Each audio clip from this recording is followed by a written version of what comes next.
Hello, നമ്മളിന്ന് ഇക്കണോമിക്സിലെ consumers equilibrium എന്ന ടോപ്പിക്കാണ് ശ്രദ്ധിക്കുന്നത്. ഉപഭോക്താവിൻ്റെ സന്തുലിതാവസ്ഥ, ഉപഭോക്താവിൻ്റെ പണം മുടക്കുന്നതും അയാൾക്ക് പകരം കിട്ടുന്ന സംതൃപ്തിയും തുല്യമാകുന്ന അവസ്ഥ. ചോദ്യം ഇങ്ങനെയാണ്: എന്താണ് കൺസ്യൂമേഴ്സ് ഇക്വിലിബ്രിയം, ഉപഭോക്താവിൻ്റെ സന്തുലിതാവസ്ഥ?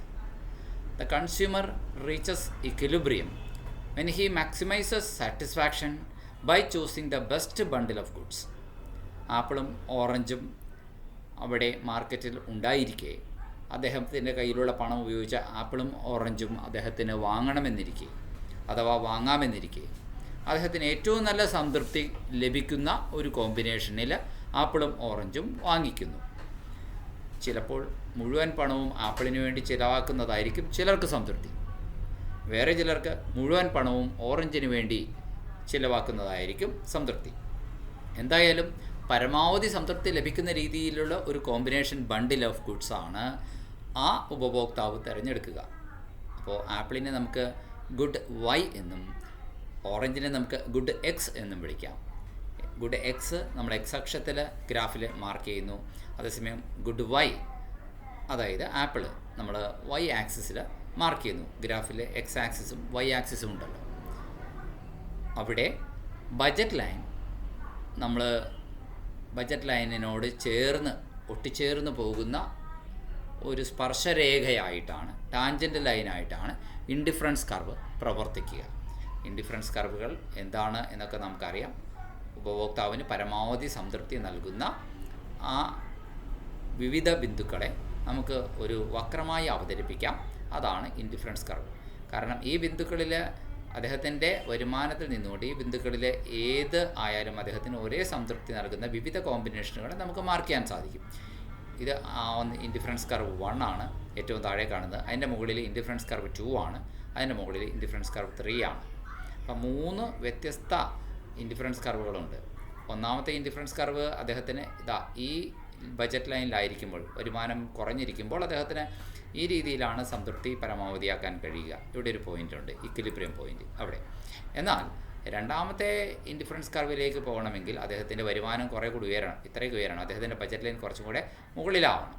മൂന്നാമത്തെ ഇൻഡിഫറൻസ് കർവിലേക്ക് എത്തണമെങ്കിൽ പരമാവധി സംതൃപ്തിയാക്കാൻ ഏറ്റവും കൂടിയ അവസ്ഥയിൽ അദ്ദേഹത്തിന് കഴിയും. പക്ഷേ അത്രയും വരുമാനം ഇപ്പോഴില്ലെങ്കിൽ ഭാവിയിൽ വരുമാനം ഉയർന്നു കഴിയുമ്പോൾ, അദ്ദേഹത്തിൻ്റെ ബജറ്റ് ലൈൻ ഉയർന്നു കഴിയുമ്പോൾ അദ്ദേഹത്തിന് ഈ പരമാവധി സംതൃപ്തിയും നേടാൻ സാധിക്കും. ഇതാണ് ഇൻഡിഫറൻസ് കർവുകൾ കാണിക്കുന്നത്. താഴെ കാണുന്ന ഗുഡ് എക്സ്, നമ്മളിപ്പോൾ പറഞ്ഞ ഉദാഹരണത്തിൽ ഓറഞ്ചാണ് ഗുഡ് എക്സ്, അതുപോലെ തന്നെ ഗുഡ് വൈ അഥവാ ആപ്പിളാണ്. അപ്പോൾ ഇൻഡിഫറൻസ് കർവുകൾ എന്താണെന്ന് പറഞ്ഞു. ബജറ്റ് ലൈനിനോട് എന്താണ് ബജറ്റ് ലൈൻ? ഇതാണ് ബജറ്റ് ലൈൻ. അദ്ദേഹത്തിൻ്റെ വരുമാനത്തിൻ്റെ സൂചിപ്പിക്കുന്ന വക്രമാണ് ബജറ്റ് ലൈൻ. ഈ ബജറ്റ് ലൈനിനോട് ഒട്ടിച്ചേർന്നുകൊണ്ടായിരിക്കും ഇൻഡിഫറൻസ് കർവുകൾ പോവുക, ടാൻജൻ്റായിട്ടായിരിക്കും പോവുക. ഇനി MRS ഈക്വൽ ടു MRE ആകുന്ന മാർജിനൽ റേറ്റ് ഓഫ് സബ്സ്റ്റിറ്റ്യൂഷൻ, അതുപോലെ തന്നെ മാർക്കറ്റ് റേറ്റ് ഓഫ് എക്സ്ചേഞ്ചും ഒക്കെ ഒന്നായിരിക്കുന്ന ഒരവസ്ഥയിൽ ആണ് അദ്ദേഹത്തിന് പരമാവധി സംതൃപ്തിയിൽ ഉള്ള വസ്തു അദ്ദേഹത്തിന് വാങ്ങിക്കാൻ കഴിയുക. ഇനി ഇൻഡിഫറൻസ് കർവ് അനാലിസിസ് MRE, അതായത് market rate of exchange, refers to the actual rate at which the market allows a consumer to trade one good for another. ഒരു ആപ്പിൾ കൊടുത്തിട്ട് പകരം മറ്റൊരു ഓറഞ്ച് വാങ്ങിക്കാൻ കഴിയുമോ? അല്ല, 2 ആപ്പിൾ കൊടുത്താലാണോ ഒരു ഓറഞ്ച് വാങ്ങിക്കാൻ സാധിക്കുകയുള്ളൂ? ഇതൊക്കെ തീരുമാനിക്കുന്ന ആപ്പിളിൻ്റെയും ഓറഞ്ചിൻ്റെയും വിലകൾ എങ്ങനെയാണ് എന്നതാണ്. അതായത് എക്സ് എന്ന ഗുഡിൻ്റെ പ്രൈസും വൈ എന്ന ഗുഡിൻ്റെ പ്രൈസും തമ്മിലുള്ള ആ റേഷ്യോയാണ് ഇത്തരം കാര്യങ്ങൾ നിശ്ചയിക്കുന്നത്. ഇനി MRS എന്തിനെ റെപ്രസെൻ്റ് ചെയ്യുന്നു? Marginal rate of substitution. MRS is the rate at which a consumer is willing to sacrifice good Y for 1 more unit of good X. Good Y എന്ന് പറയുന്നത് ഇവിടെ ആപ്പിളാണ്, ഗുഡ് എക്സ് എന്ന് പറയുന്നത് ഓറഞ്ചാണ്. അപ്പോൾ ആപ്പിള് എത്ര എണ്ണം വേണ്ടാന്ന് വെച്ചിട്ട് ഉപേക്ഷിച്ചിട്ടാണ് ഒരു അഡീഷണൽ യൂണിറ്റ് ഓറഞ്ച് അദ്ദേഹത്തിന് വാങ്ങിക്കാൻ കഴിയുന്നത് എന്ന് നോക്കൂ. ഇവിടെ കാണുന്ന ഈ പോയിൻ്റ് A കാണാൻ സാധിക്കും. 1.4 എന്നാണ് അവിടുത്തെ ബജറ്റ് സെറ്റ് കാണുന്നത്. ഓരോ ഓറഞ്ചും 4 ആപ്പിൾ. എപ്പോഴും ഓറഞ്ചിൻ്റെ കാര്യം ആദ്യം പറയുക, കാരണം എക്സ് ആക്സിസിലുള്ള കാര്യമാണ് ആദ്യം പറയേണ്ടത്. ഈ ബ്രാക്കറ്റിനുള്ളിൽ ബജറ്റ് സെറ്റ് പറയുമ്പോൾ അങ്ങനെയാണ് പറയേണ്ടത്. ദെൻ വൈ ആക്സിസിൽ ആപ്പിളാണ് പറയുന്നത്, ആപ്പിളിൻ്റെ കാര്യം രണ്ടാമതാണ് പറയേണ്ടത്. സോ 1, 4 എന്നാണ് നമ്മളിവിടെ മാർക്ക് ചെയ്തിരിക്കുന്നത്. ഓക്കെ, ഈ പോയിൻ്റ് എ എന്ന് പറയുന്ന ബിന്ദു. ഇനി അദ്ദേഹത്തിന് അത് പരമാവധി സംതൃപ്തി നൽകുന്ന ഒരവസ്ഥയായിരുന്നു. പക്ഷേ അദ്ദേഹത്തിന് ഓറഞ്ച് ഒരെണ്ണം കൂടി വേണം എന്ന ആഗ്രഹമുണ്ടെങ്കിൽ അദ്ദേഹത്തിന് തീർച്ചയായിട്ടും ഈ ആപ്പിൾ 4 വാങ്ങിക്കുന്ന ഏർപ്പാട് നിർത്തിയിട്ട് ഇങ്ങ് താഴേക്ക് വരേണ്ടി വരും. ഇപ്പോൾ നിലവിൽ അദ്ദേഹം ഒരു ഓറഞ്ചും 4 ആപ്പിളും വാങ്ങിക്കുന്ന അവസ്ഥയിലാണ് അത് ഈ പരമാവധി സംതൃപ്തി കണ്ടെത്തിയിരിക്കുന്നത്. പക്ഷേ ഭാവിയിൽ അദ്ദേഹത്തിന് 2 ഓറഞ്ച് വേണമെന്ന് ആഗ്രഹമുണ്ടെങ്കിൽ തീർച്ചയായിട്ടും അദ്ദേഹത്തിന് ഇതിലേ സഞ്ചരിക്കേണ്ടി വരും. ഈ 2 ഓറഞ്ചിൻ്റെ ലൈനിൽ 2 എവിടെയാണ് കാണുന്നത്, അവിടെ ബി എന്ന പോയിന്റിൽ എത്തേണ്ടി വരും. അപ്പോൾ ഇവിടെ എത്തണമെങ്കിൽ അദ്ദേഹത്തിന് ഇത്രയും ആപ്പിളുകൾ വേണ്ടാന്ന് വെക്കേണ്ടി വരും. അതായത് 1, 2, 3 ആപ്പിളുകൾ അദ്ദേഹത്തിന് വേണ്ടാന്ന് വെക്കുക എന്ന് പറഞ്ഞു കഴിഞ്ഞാൽ ഗിവ് അപ്പ് ചെയ്യുക, ഉപേക്ഷിക്കുക. അങ്ങനെ 3 ആപ്പിളുകൾ വേണ്ടാന്ന് വെച്ചിട്ട് അതിന് പകരമായിട്ട്, കാരണം അദ്ദേഹത്തിന് ആപ്പിൾ ആവശ്യത്തിലേറെ ആയി, മടുപ്പായി എങ്കിൽ അദ്ദേഹം ആപ്പിളിൻ്റെ എണ്ണം 3 നഷ്ടപ്പെട്ടാലും വേണ്ടില്ല, എനിക്കൊരു എക്സ്ട്രാ ഓറഞ്ച് കിട്ടിയാൽ മതിയെന്ന് ആഗ്രഹിക്കാം. അങ്ങനെയാണെങ്കിൽ ഒരു എക്സ്ട്രാ ഓറഞ്ച് അദ്ദേഹത്തിന് ലഭിക്കുന്നു. ഇദ്ദേഹത്തിൻ്റെ ഇപ്പോഴത്തെ കണ്ടീഷൻ നോക്കാം നമുക്ക്. ബഡ്ജറ്റ് സെറ്റ് 2 ഓറഞ്ച് 1 ആപ്പിൾ അത്രയും വാങ്ങിക്കാനാണ് ഇദ്ദേഹത്തിന് ഈ പരമാവധി സംതൃപ്തി നൽകുന്ന ലൈൻ തന്നെയാണിത്. 2 ഓറഞ്ച് 1 ആപ്പിൾ ആയാലും അദ്ദേഹത്തിന് നേരത്തെ കിട്ടിയ അതേ തുല്യ സംതൃപ്തി കിട്ടും എന്ന് സൂചിപ്പിക്കുകയാണ് ബഡ്ജറ്റ് ലൈനല്ല ഇൻഡിഫറൻസ് കർവ് അവതരിപ്പിക്കുക. ഓക്കെ, അപ്പോൾ ഇൻഡിഫറൻസ് കർവ് എന്താണ് എന്ന് നമുക്ക് മനസ്സിലായി. അപ്പോൾ എത്ര ആപ്പിളിന് വേണ്ടി എത്ര ഓറഞ്ച്, അല്ലെങ്കിൽ എത്ര ഓറഞ്ചിന് വേണ്ടി എത്ര ആപ്പിൾ നോക്കുക. അദ്ദേഹം ഗിവ് അപ്പ് ചെയ്യുന്നത് 3 ആപ്പിളാണ്. എന്ത് ചെയ്യുന്നു, 3 ആപ്പിൾ ഗിവ് അപ്പ് ചെയ്തതിന് ശേഷം അദ്ദേഹത്തിന് 1 ഓറഞ്ചാണ് അദ്ദേഹത്തിന് പകരം നേടാൻ കഴിയുന്നത്.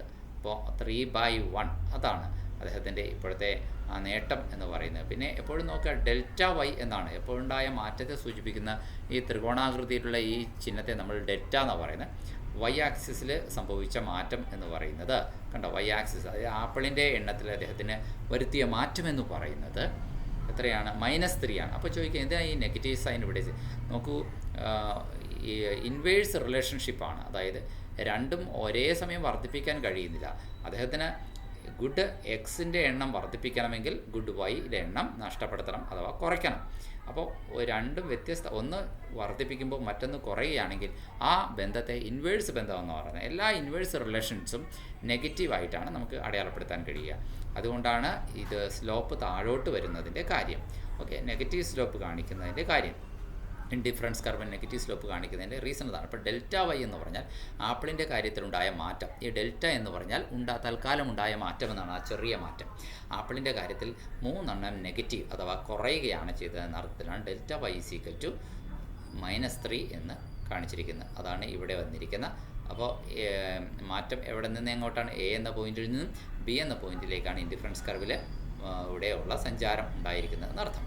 Okay, marginal rate of substitution is the rate at which a consumer is willing to sacrifice good Y for one more unit of good X. Good Y ഒരു യൂണിറ്റ് എക്സിന് വേണ്ടിയിട്ട് അദ്ദേഹം സാക്രിഫൈസ് ചെയ്യാൻ തയ്യാറാകുന്നതിൻ്റെ റേറ്റ്, അതാണ് നമ്മൾ മാർജിനൽ റേറ്റ് ഓഫ് സബ്സ്റ്റിറ്റ്യൂഷൻ എന്ന് പറയുന്നത്. ഇവിടെ -3 ആണ് നമുക്ക് സംഭവിച്ചിരിക്കുന്നത്.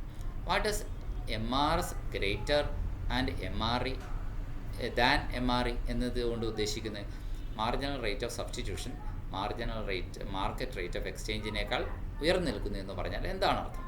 The consumer is willing to give up more of Y for an extra unit of X.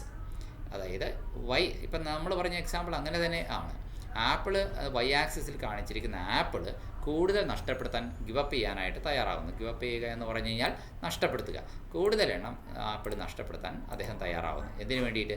Four an extra of X എന്ന് പറഞ്ഞാൽ ഇവിടെ ഓറഞ്ച് ആയിരുന്നു നമ്മൾ പറഞ്ഞ എക്സാമ്പിളിൽ. ഒരു എക്സ്ട്രാ ഓറഞ്ചിന് വേണ്ടി 3 ആപ്പിളുകൾ നഷ്ടപ്പെടുത്താൻ തയ്യാറാകുന്ന കണ്ടീഷൻ തന്നെയാണ് ഇവിടെ വന്നിരിക്കുന്നത്. Than the market price requires. Market price ആവശ്യമുള്ളതിനേക്കാൾ കൂടുതലായിട്ട്. സോ അതുകൊണ്ട് he buys more of X and less of Y until MRS falls to equal MRE. Equal MRE, market rate of എക്സ്ചേഞ്ചിന് ഈക്വൽ ആകുന്നത് വരെയും അദ്ദേഹം കൂടുതൽ എക്സ് വാങ്ങിച്ചുകൊണ്ടേയിരിക്കും എന്നാണ് പറയുക. വൈ കുറവാണ് വാങ്ങിക്കുക എന്നർത്ഥം. ഇനി നമുക്കിതിനകത്ത് ഇത് തന്നെയാണ് അടുത്ത ചോദ്യവും. എന്നാലും നമുക്ക് അടുത്തത് നോക്കാം. What is equilibrium condition in the diagram 14.8? നമ്മുടെ ടെക്സ്റ്റ് ബുക്കിൽ പലപ്പോഴും കണ്ടിരിക്കുന്ന ഒരു ഡയഗ്രാമാണിത്. 14.8 എന്ന് പറഞ്ഞ ഡയഗ്രാം. ഇവിടെ ഇക്വിലിബ്രിയം കണ്ടീഷനാണ്, സന്തുലിതാവസ്ഥയാണ് ഈ എന്ന പോയിന്റ് കാണിച്ചിരിക്കുന്നത് ഇക്വിലിബ്രിയം കണ്ടീഷൻ. നമുക്ക് ബജറ്റ് ലൈൻ AB എന്നത് കൊടുത്തിരിക്കുന്നു.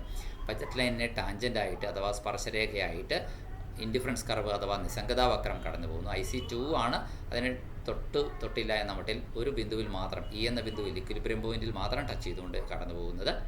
എന്നാൽ അതിന് താഴെയുള്ളൊരു ഇൻഡിഫറൻസ് കർവ് നമുക്ക് കാണാൻ സാധിക്കും. പണ്ട് അദ്ദേഹത്തിൻ്റെ വരുമാനം വളരെ കുറവായിരുന്നപ്പോൾ ഉണ്ടായിരുന്ന അദ്ദേഹത്തിൻ്റെ മാക്സിമം സാറ്റിസ്ഫാക്ഷൻ നൽകിയിരുന്ന ഒരു ഇൻഡിഫറൻസ് കർവാണ്. എന്നാൽ ഇപ്പോൾ അദ്ദേഹത്തിൻ്റെ വരുമാനം AB എന്ന ലൈനിലേക്ക് ഉയർന്നിരിക്കുന്നു. ബജറ്റ് ലൈൻ ഇതാണ്. ഈ പുതിയ ബജറ്റ് ലൈനിൽ അദ്ദേഹത്തിന് എന്ന ബിന്ദുവിൽ IC2 ഇൻഡിഫറൻസ് കർവ് 2 എന്ന ഇക്വിലിബ്രിയം പോയിന്റിൽ മാക്സിമം സാറ്റിസ്ഫാക്ഷൻ ലഭിക്കുന്നു. അപ്പോൾ X1 യൂണിറ്റ് X എന്ന കിട്ടും, Y1 യൂണിറ്റ് Y എന്ന കിട്ടും അദ്ദേഹത്തിന് വാങ്ങിക്കാൻ പറ്റുന്നു. At point the budget line is tangent to the indifference curve IC2 എന്ന ഇൻഡിഫറൻസ് കർവിനോട് ടാൻജൻ്റായിട്ടാണ് ബജറ്റ് ലൈൻ ഇരിക്കുന്നത് പോയിന്റ് മീനിങ് അതിൻ്റെ അർത്ഥം എന്താണ്? MRS equal to MRE, marginal rate of സബ്സ്റ്റിറ്റ്യൂഷനും marginal rate of market rate of എക്സ്ചേഞ്ചും തുല്യമായിരിക്കുന്നു. അതായത് price of X divide by price of Y എന്ന അവസ്ഥയ്ക്ക് തുല്യമായിരിക്കുന്നു എന്നർത്ഥം. ഗിവിങ് ദ ഒപ്റ്റിമൽ ബണ്ടിൽ, അതാണ് അദ്ദേഹത്തിന് ഏറ്റവും പരമാവധി സാറ്റിസ്ഫാക്ഷൻ കിട്ടുന്ന ബണ്ടിൽ എന്ന് പറയുന്നത്. അതായത് OX1 ഓഫ് Xും OY യൂണിറ്റ് ഓഫ് Yയുമാണ്. OX1 എന്ന യൂണിറ്റ് Xും OY1 എന്ന യൂണിറ്റ് Y കിട്ടും. അദ്ദേഹത്തിന് വാങ്ങിക്കാൻ കഴിയുന്ന അളവാണ് എന്ന ബിന്ദു. അതാണ് ഉദ്ദേശിച്ചിരിക്കുന്നത്. അപ്പോൾ Cയും Dയും ഒക്കെ വേറെ വേറെ ബിന്ദുക്കളാണ്. പക്ഷേ Cയും Dയും ഒക്കെയാണ് അദ്ദേഹത്തിൻ്റെ ബജറ്റിൽ നിന്നുകൊണ്ട് വാങ്ങിക്കുന്നതെങ്കിൽ അദ്ദേഹത്തിന് ഫുൾ സാറ്റിസ്ഫാക്ഷൻ കിട്ടില്ല എന്നർത്ഥം. അദ്ദേഹത്തിന് മാക്സിമം സാറ്റിസ്ഫാക്ഷൻ കിട്ടുന്നത് ഈ ബജറ്റ് ലൈനിൻ്റെ ടാൻജൻ്റായിട്ട് ടച്ച് ചെയ്യുന്ന എന്ന ഇക്വിലിബ്രിയം പോയിൻ്റാണ്. കൺസ്യൂമറുടെ ഇക്വിലിബ്രിയം ഇങ്ങനെയാണ് മനസ്സിലാക്കേണ്ടത്. ഇനി എന്തുകൊണ്ടാണ് വൈ കാണ്ട് the consumer choose bundle G? ഈ G എന്ന ബണ്ടിൽ കൺസ്യൂമർക്ക് ചൂസ് ചെയ്യാൻ പറ്റാത്തത് എന്തുകൊണ്ടാണ്? Bundle G lies on a higher indifference curve. നമുക്ക് ബണ്ടിൽ G ഒരു ഉയർന്ന IC3 എന്ന് പറയുന്ന ഉയർന്ന ഇൻഡിഫറൻസ് കർവിലാണ്. But is beyond his budget line. അദ്ദേഹത്തിൻ്റെ ഇപ്പോഴത്തെ നിലവിലുള്ള വരുമാനത്തിനേക്കാൾ ഒരുപാട് ഉയർന്നതാണ്. അദ്ദേഹത്തിന് ഇപ്പോൾ അത് നേടാൻ സാധിക്കില്ല. നിലവിലുള്ള വരുമാനം ബജറ്റ് ലൈൻ അവിടെ എങ്ങും തൊടുന്നില്ല. ഇതാണ് അദ്ദേഹത്തിൻ്റെ ബജറ്റ് ലൈൻ. ഈ ബജറ്റ് ലൈൻ ടച്ച് ചെയ്യുന്നിടത്ത് മാത്രമാണ്, ഇൻഡിഫറൻസ് കർവിൽ മാത്രമാണ് അദ്ദേഹത്തിന് വാങ്ങിക്കാൻ സാധിക്കുള്ളൂ. അതുകൊണ്ട് G അദ്ദേഹത്തിന് ഉയർന്ന സംതൃപ്തി നൽകുന്ന ഒരു പോയിന്റ് തന്നെയാണെങ്കിലും അദ്ദേഹത്തിന് അത്രയും വരുമാനമായിട്ടില്ല. അത് ഭാവിയിൽ വരുമാനം ഉയരുമ്പോൾ പുതിയൊരു ബജറ്റ് ലൈൻ നമ്മൾ വരയ്ക്കും. അപ്പോൾ അദ്ദേഹത്തിന് അത് വാങ്ങിക്കാൻ സാധിക്കും. അത്രേ ഉള്ളൂ. Okay, what happens at point C and D? Point സിയിലും ഡിയിലും എന്താ സംഭവിക്കുന്നത്? Bundle C and D are on the budget line. അത് ബജറ്റ് ലൈനിന് ടാൻജൻ്റായിട്ടുള്ള ബിന്ദുക്കളല്ല Cയും Dയും. പിന്നെയോ അത് ബജറ്റ് ലൈനിൻ്റെ മുകളിലുള്ള ബിന്ദുക്കളാണ് Cയും Dയും, ഓൺ ദ ലൈനാണ്. അപ്പോൾ but on lower indifference curve, പക്ഷേ അത് ഇപ്പോൾ ടച്ച് ചെയ്യാവുന്ന ഉയർന്ന ഇൻഡിഫറൻസ് കർവിനെ തൊടുകയല്ല, മറിച്ച് താഴെയുള്ള ഇൻഡിഫറൻസ് കർവിനെയാണ് തൊടുന്നത്. നോക്കുക, ഏറ്റവും ഉയർന്ന ഇൻഡിഫറൻസ് കർവാണ് കൺസ്യൂമർക്ക് ഏറ്റവും ഉയർന്ന സാറ്റിസ്ഫാക്ഷൻ കിട്ടുക. കൺസ്യൂമർ ഒരു റാഷണൽ ബീയിങ് ആണ്, യുക്തിബോധത്തോടുകൂടി ചിന്തിക്കുന്ന മനുഷ്യനായിരിക്കും എന്നാണ് നമ്മുടെ സങ്കല്പം. അങ്ങനെയാണെങ്കിൽ പരമാവധി സംതൃപ്തി കിട്ടാൻ മറ്റൊരു മാർഗം നിലവിലുള്ള വരുമാനം വെച്ച് ഉണ്ടായിരിക്കെ അദ്ദേഹം ഒരിക്കലും മറ്റൊരു കോമ്പിനേഷൻ അദ്ദേഹം തിരഞ്ഞെടുക്കില്ല. അതുകൊണ്ട് Cയും Dയും അദ്ദേഹം തിരഞ്ഞെടുക്കാൻ ഇടയില്ല. അതാണ് Cയും Dയും എന്ന ബിന്ദുക്കിൽ IC1 അത് ടച്ച് ചെയ്യുന്നത്. താഴെയുള്ള ലോവർ ഇൻഡിഫറൻസ് കർവാണ് giving less satisfaction. Lower indifference curve എപ്പോഴും കൺസ്യൂമർക്ക് കുറഞ്ഞ സംതൃപ്തിയും ഹയർ ഇൻഡിഫറൻസ് കർവ് കൺസ്യൂമർക്ക് എപ്പോഴും ഉയർന്ന സംതൃപ്തിയും നൽകും എന്നാണ് ഇതിൽ നിന്ന് നമുക്ക് മനസ്സിലാക്കേണ്ടത്. Thank you. ഇത്രയും കാര്യങ്ങൾ പല ആവർത്തി കേട്ട് മനസ്സിലാക്കുക. ഒപ്പം തന്നെ നോട്ടിലേക്ക് നമ്മൾ ഇത് എഴുതിയും കൂടി നോക്കുക, എഴുതി വയ്ക്കുക, ആവർത്തിച്ച് പഠിക്കുക.